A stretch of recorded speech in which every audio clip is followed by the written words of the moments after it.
ചാവറയച്ചന്റെ നവോത്ഥാന സംഭാവനകളെ പാഠപുസ്തകത്തിൽ നിന്ന് ഒഴിവാക്കിയത് ആർക്കുവേണ്ടി? കേരള ചരിത്രത്തിലെ ഇരുളടഞ്ഞ കാലത്തിന്റെ പ്രാകൃതങ്ങളെ മാറ്റി സമൂഹത്തിൽ സാംസ്കാരികവും വിദ്യാഭ്യാസപരവുമായ പുരോഗതികളിലേക്ക് നയിച്ചത് ക്രാന്തദർശികളായ ചില സാമൂഹിക പരിഷ്കർത്താക്കളുടെ ഉദാത്തമായ കാഴ്ചപ്പാടുകളും അവരുടെ ത്യാഗോജ്വലവുമായ ജീവിതവുമായിരുന്നു. അത്തരം ഒരുപാട് സാമൂഹിക പരിഷ്കർത്താക്കൾ കേരളത്തിലുണ്ട്. അവരുടെയെല്ലാം പുരോഗമനപരമായ ആശയങ്ങളും അത് കേരളത്തിലെ വ്യവസ്ഥിതിയിൽ വരുത്തിയ മാറ്റങ്ങളും വളരെ വലുതാണ്. സാമൂഹികവും വിദ്യാഭ്യാസപരവുമായ മേഖലകളിൽ പിന്നാക്കം നിൽക്കുന്ന സകല മനുഷ്യരുടെയും പുരോഗമനത്തിന് പ്രയത്നിച്ചവർ ചുരുക്കമാണ്.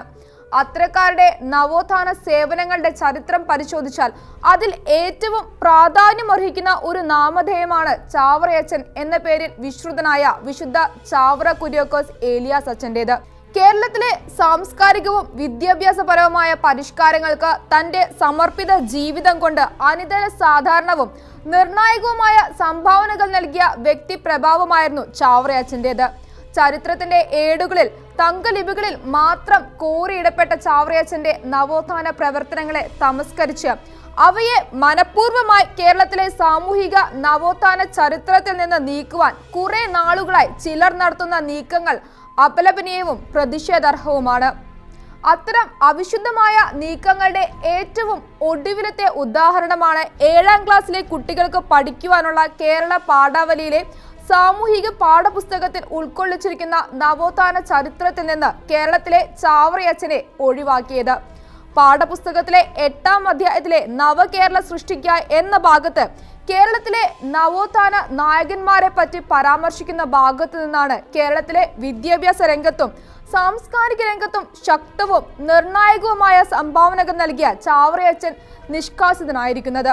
ശ്രീനാരായണ ഗുരുവിൽ നിന്ന് തുടങ്ങുന്ന ചരിത്രത്തിൽ ചട്ടമ്പി സ്വാമികൾ, വൈകുണ്ഠ സ്വാമികൾ, പൊയ്ക്കൽ ശ്രീ കുമാര ഗുരുദേവൻ, അയ്യങ്കാളി, പണ്ഡിറ്റ് KP കറുപ്പൻ, വക്കം അബ്ദുൽ ഖാദർ മൗലവി, വാഗ്ഭടാനന്ദൻ, VT ഭട്ടതിരിപ്പാട് എന്നിവരെ കുറിച്ച് പരാമർശമുണ്ട് എന്നറിയുക.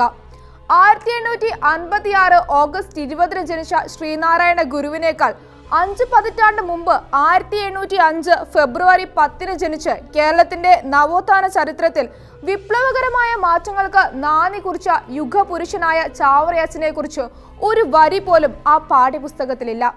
1846 മാന്നാത്ത് സംസ്കൃത വിദ്യാലയം ആരംഭിച്ച ചാവറയച്ചൻ ആർപ്പൂക്കര ഗ്രാമത്തിൽ പിന്നാക്ക വർഗക്കാരുടെ കുട്ടികൾക്കായി പ്രൈമറി വിദ്യാലയം തുടങ്ങിയതും സവർണ വിദ്യാർത്ഥികൾക്കൊപ്പം അവർണർക്കും ഒരേ ബെഞ്ചിൽ സ്ഥാനം നൽകിയതും ഒട്ടിയ വയറുമായി പഠിക്കാൻ വന്ന വിദ്യാർത്ഥികൾക്ക് ഉച്ചഭക്ഷണം ഏർപ്പെടുത്തിയതുമായ ചാവറയച്ചന്റെ വിപ്ലവകരമായ നവോത്ഥാന ചരിത്രം state educational research and training എന്ന വിദഗ്ധ സമിതി കണ്ടില്ലെന്നത് വിചിത്രമായി തോന്നുന്നില്ലേ? 1864 ചാവറയച്ചൻ കേരള കത്തോലിക്ക സഭയുടെ വികാരി ജനറൽ ആയിരിക്കെ പള്ളിയോട് ചേർന്ന് പള്ളിക്കൂടം സ്ഥാപിക്കണമെന്ന് ആഹ്വാനം ചെയ്ത് അടിമ സമ്പ്രദായവും അയിത്തവും അന്ധവിശ്വാസവും കൊടികുത്തി വാണിരുന്ന കേരള മണ്ണിൽ മാറ്റത്തിന്റെ ശംഖുലി മുഴക്കിയത് ക്രിസ്ത്യൻ മിഷണറിമാരാണ്. അതിൽ മുൻപന്തിയിൽ നിന്ന വ്യക്തി പ്രഭാവമാണ് കുര്യാക്കോസ് ഏലിയ ചാവറയച്ചൻ.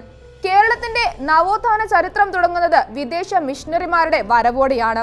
18ാം നൂറ്റാണ്ടിന്റെ അവസാന പാദത്തിലും 19ാം നൂറ്റാണ്ടിന്റെ തുടക്കത്തിലും കേരളത്തിൽ അങ്ങോളം ഇങ്ങോളം വിദേശ മിഷണറിമാർ വിദ്യാഭ്യാസ സ്ഥാപനങ്ങൾ സ്ഥാപിച്ചു. അവരിൽ നിന്ന് പ്രചോദനം ഉൾക്കൊണ്ട് വിദ്യാഭ്യാസ ആതുര ശുശ്രൂഷ ജീവകാരുണ്യ മേഖലകളിൽ ആളും അർത്ഥവും നൽകി പ്രവർത്തിച്ച യുഗപുരുഷനാണ് ചാവറയച്ചൻ. പുതുതലമുറയ്ക്ക് ചരിത്രത്തെക്കുറിച്ച് വ്യക്തമായ അവബോധം ഉണ്ടാകേണ്ടതിന് പാഠപുസ്തകത്തിൽ ഉൾപ്പെടുത്തുന്ന ചരിത്രം സത്യസന്ധവും സുതാര്യവുമായിരിക്കണം. പാഠപുസ്തകം തയ്യാറാക്കുന്ന സമിതിയിൽ ഭൂരിപക്ഷമുള്ള ചിലരുടെ ഗൂഢ താല്പര്യമായിരിക്കാം ചാവറയച്ചൻ എന്ന നവോത്ഥാന നായകനെ പുസ്തകത്തിൽ നിന്ന് ഒഴിവാക്കാൻ കാരണമായത്. ഗൂഢ താല്പര്യങ്ങൾക്ക് വഴങ്ങി തൽക്കാലത്തേക്കൊരുപക്ഷെ ചില സത്യത്തെ മൂടിവെക്കാൻ കഴിഞ്ഞേക്കാം, വളച്ചൊടിക്കാനും സാധിക്കും, പൂർണ്ണമായി നിരാകരിക്കുകയും ചെയ്യാം. പക്ഷേ സത്യം വീണ്ടും സൂര്യനെ പോലെ ഉദിച്ചേർന്ന് പുറത്തു വരിക തന്നെ ചെയ്യും.